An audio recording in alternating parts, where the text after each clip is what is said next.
Good morning, everyone.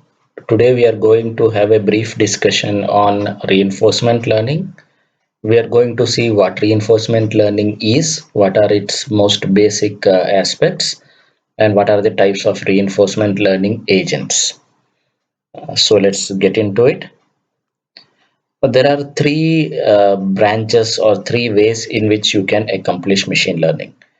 The first one is called supervised learning. This is typically how a uh, normal machine learning course starts. You basically start with supervised learning, wherein you have a data set which can be used for training your model, and then based on the patterns it has learned, it will begin to predict or forecast based on the inputs that is given what the output class is or what the cluster is to which the sample belongs.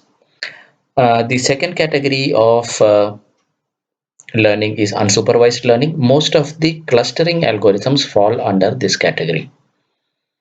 The third category is reinforcement learning.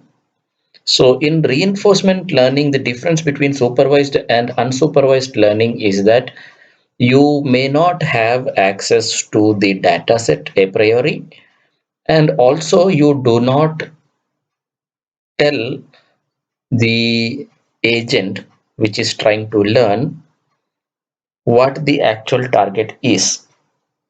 So the agent learns on its own based on the rewards that it gets along the way.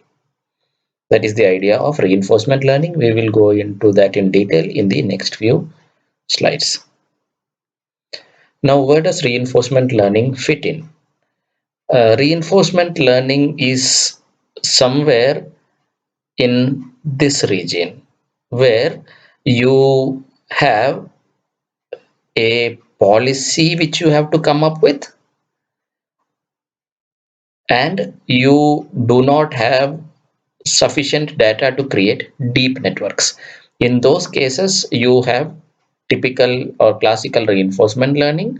And in cases where you have to come up with a policy and you are talking about a space which is very, very large, which you want to learn, then deep reinforcement learning comes into picture.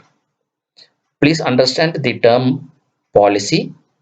Policy is the direction or the path or the technique that the agent or the object which is trying to learn has to follow to reach its final goal. That is the idea of learning a policy. So let's get into the details on what reinforcement learning can do. Reinforcement learning can do a lot of things which were previously thought impossible. One very widely, let's say, advertised application of reinforcement learning is in teaching computers how to play video games. So far, there are certain games where human beings were supposed to be the best, and none of the computer algorithms were able to beat human beings to it. Till a few decades ago, it was chess, and then there are things like AlphaGo, which are very difficult um, to master.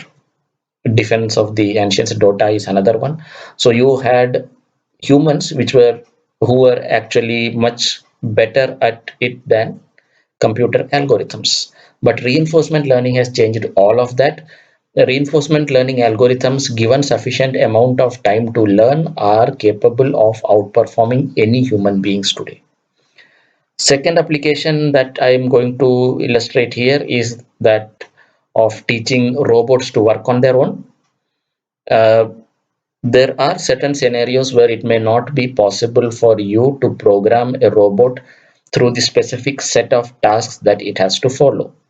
Unlike traditional assembly line robots, where the robots are pre-programmed with the exact steps they need to follow, there may be certain conditions where the robots may have to move or take decisions based on the current environment.